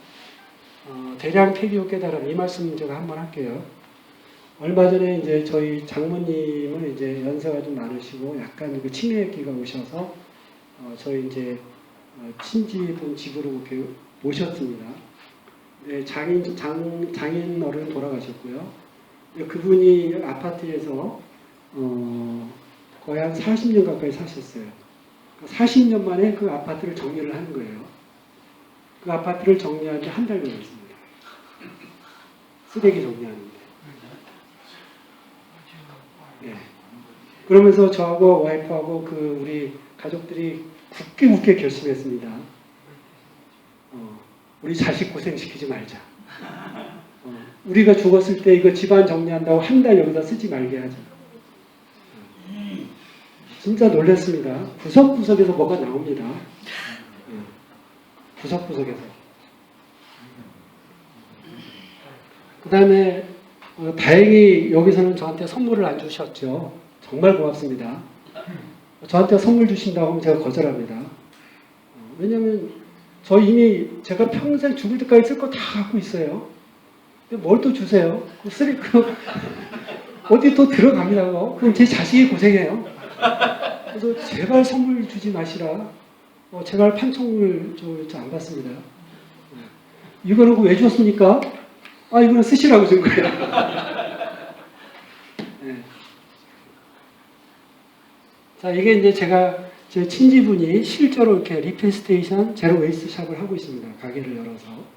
그러니까 리필이라는 거 뭐냐면, 세제 같은 거, 천연 세제죠. 이것도 우리 이 마트에 가면 파는 그런 거 말고 계속 다시 리필 해서 쓸 수 있게 이렇게 해놨습니다. 그 다음에 여기 이제 오늘 나눠드린 비누도 여기에서 제가 구입한 겁니다. 여기에서. 여기에 수세미 되어 있고요. 자, 이거 딱 하나 남았는데, 이건 퀴즈가 아니고요. 배구산 혹시 아십니까? 배구산? 베이킹소다. 예, 또. 구연산 또. 과탄산소다. 예, 배구산. 배구산 쓰십시오. 배구산. 이거 잊지 않으셨죠? 혹시 가습기 살균제 넣다가 아이들이 죽어나가고 아직도 혹시 쓰십니까? 여기 우리 마트에 가면 농협 하나로 마트가 다 있습니다. 구연산, 베이킹소다, 과탄산소다. 이걸로 웬만한 살림 다 할 수 있습니다. 저는 가끔 이제 커피포트에다 물을 끓여 놓는데, 커피포트에 물을 이렇게 오래 끓이다 보면 밑에 끼죠. 그거 어떻게 없앱니까? 거기다가 이 구연산하고 베이킹소다 넣고 한 번 끓이면 깔끔해집니다. 옛날에 그걸 몰라가지고 막 솔로 막 했는데, 넣고 하면 아주 깔끔해요. 또, 씻을 때 아주 좋고요. 그 다음에 세탁기, 세탁할 때도 유용합니다. 아까 제가 이것도 한번 보시기 바랍니다. 그러면 육식 진짜 해서는 안 되겠구나 라는 결심이 굳어지실 거고요. 이건 넷플릭스에 나온 건데요. 시스피러시, 카우스피러시. 스피러시라는 음모라는 거죠. 시스피러시라는 건 이겁니다. 그 히키 중심 내용이 지금 아마존 아시죠? 지구에 있는 바다가 아마존 숲에 비유를 해봅시다. 그러면 지금 지구의 바다가 여러분 뉴스에 보시면 석회화가 됐, 산호가 다 죽었다 이런 말 나오죠. 지구의 바다를 아마존 숲에 비하면 90%가 아마존 숲의 90%가 벌목돼서 사라진 상태입니다. 나머지 10%에만 물고기가 살고 있어요. 그 중에 5%는 인간이 엄청나게 잡아들이고 있어서 심각한 위기고요. 5%만이 지금 보존이 되어 있는. 그러니까 아마존 숲으로 비유하자면 아마존 숲의 5%만이 그 원심의 상태를 유지하고 있는. 그게 지금 오늘날 그 바닷속의 현실이고요. 카우스피러시는 아까 제가 여러 번 말씀드렸던. 자, 이게 마지막 질문입니다. 내 별명은 흙과 지구촌의 청소부이다. 나는 땅속 30에서 50cm의 집을 짓고, 혹시 중간에 아시더라도 하지 마시기 바랍니다. 집을 짓고 산다. 내가 좋아하는 온도는 15에서 25도, 습도는 80% 정도이다. 나는 토양 곤충의 80%를 차지한다.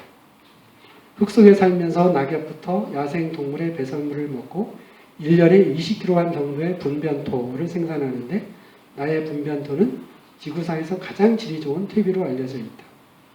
내가 생산한 분변토 속에는 토양보다 수백 배 많은 미생물이 있으며 내장을 통과하면서 칼슘으로 코팅하여 자연 상태에서도 5년 동안 부서지지 않는다.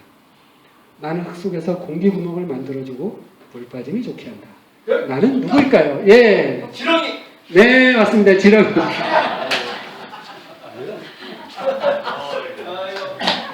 감사합니다. 예.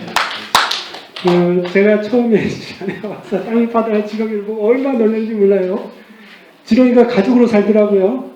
대가족입니다. 지렁이 대가족. 우글우글 나옵니다. 한 마리가 아니라 우글우글. 너무너무 놀라했고 너무나 징그러웠어요. 근데 지금은 참 너무 귀엽고요. 지렁이를 맨손 귀엽다고 맨손으로 만지면 지렁이가 화상을 입습니다. 너무 뜨거워서. 그래서 지렁이 귀여워서 만질 때는 장갑을 낀 손으로 귀엽다 이렇게 해주시면. 그리고 제가 이제 홈이즈를 하다가 어찌 잘못하면 이렇게 찍을 때가 있어요. 지렁이가 반토막이 날 때가 있어요. 너무너무 마음이 아프죠. 그래서 찾아봤어요. 지렁이가 반토막 나면 살까요? 죽을까요? 살아요. 2마리로 돼서 쫙 삽니다. 그래서 그걸 알고서는 마음이 좀 놓였는데 그 호미에 찍혔을 때 고통스러워하는 모습은 참 마음이 아픕니다. 어쨌든 살더라고요. 자, 그래서 이제 맺을게요. 생태적인 삶을 어떻게 살아야 할까요? 아까 우리 이촌식 목사님도 그런 말씀하시는데 종말론에 대해서 말씀하셨죠. 우리가 창조 신학과 종말 신학이 참 중요합니다. 종말 신학 하면은 두 가지가 떠오르죠. 불타는 지구와 휴거.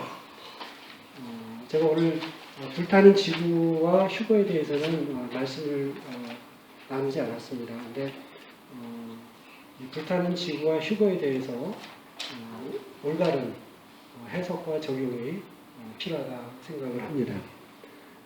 그리고 이제 아까 제가 100명의 구성원들을 데리고 2년 동안 제가 독주를 했다고 그러지 않습니까? 그랬더니 이제 참 아주 불손한 분위기가 팽배했는데 제가 그때 느꼈습니다. 내가 아무리 좋다고 생각을 해도 이거를 강압으로 해서는 안 되겠구나. 초대를 해야 되겠구나. 초대.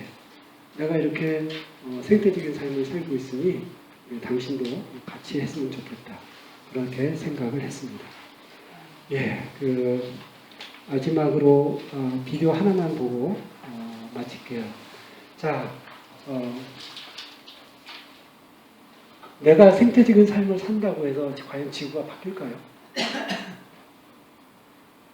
이산화탄소, 지구에서 배출되는 이산화탄소에서 우리 각 개인과 가계가 차지하는 비중이 6%입니다. 그러니까 우리가 열심히 생태적인 삶을 살았을 때 기여할 수 있는 거가 6%라고 합니다. 나머지 94%는 기업이 바뀌어야 됩니다. 그러면 내가 생태적인 삶을 사는 게 무슨 의미가 있지? 이런 생각이 드실 거예요. 저도 그랬습니다. 저도 사실 생태적인 삶을 살다 보면 두 가지가 생깁니다. 하나는 분노가 생깁니다. 생태적인 삶을 살지 않는 사람을 볼 때 분노가 생겨요. 플라스틱 칫솔을 쓰고 플레이트를 계속 바꾸고 맛있게 소고기를 먹고 이런 모습 보고 분노가 생겨요. 생겼습니다. 정확히 말하면 지금은 그렇지 않지만. 그다음에 두 번째는 좌절감이 듭니다. 내가 이렇게 한다고 뭐가 바뀔까? 그래서 제가 준비한 마지막 동영상입니다. 이거를 쓰신 분은 스지 시니치라고 한국계 일본인인데요. 이분은 남미 안데스에 여행을 가셨다가 이 벌새에 관한 전설을 듣게 됩니다.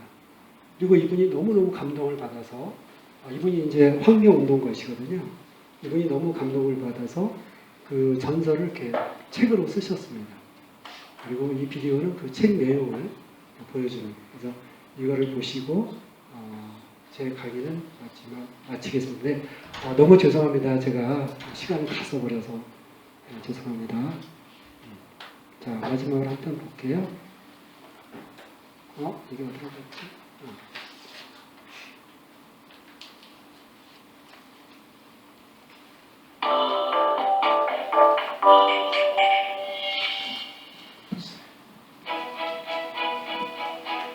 깊은 산 숲속 마을에 동물들이 살고 있었습니다.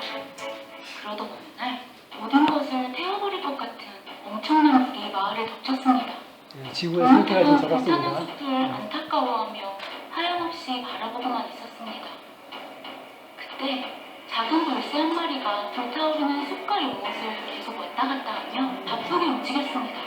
벌새는 거대한 불을 끄기 위해 그 작은 몸으로 물방울을 떠서 불 위에 떨어뜨리고 있었던 것입니다. 그런 벌새를 보며 커다란 몸집의 곰이 비웃으며 말했습니다. 벌써야, 너의 그 작고 작은 몸으로 뭘 할 수 있겠어?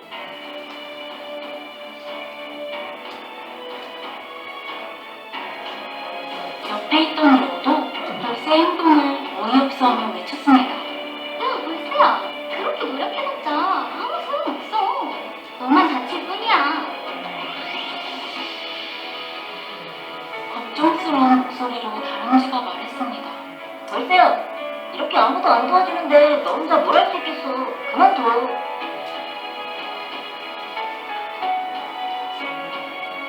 부엉이가 두려움에 떨며 소리쳤습니다. 난 절대 벌새처럼 하고 싶지 않아. 내 날개가 다 타버리면 어떡해. 하지만 벌새는 숲을 포기하지 않았습니다. 다른 동물들의 외침에도 아랑곳하지 않고 물방울을 나르면서 벌새가 말했습니다. 그래도 나는 내가 살고 있는 곳을 위해 지금 할 수 있는 일을 할 거야. 벌새의 외침을 듣고 벌새가 포기하지 않는 모습을 보면서 동물들은 고민했습니다. 나도 숲을 위해 뭔가 해야 하지 않을까? 강아지들이 외치면 불을 조금이라도 끌 수 있지 않을까? 이렇게 가만히 있을 수만은 없잖아.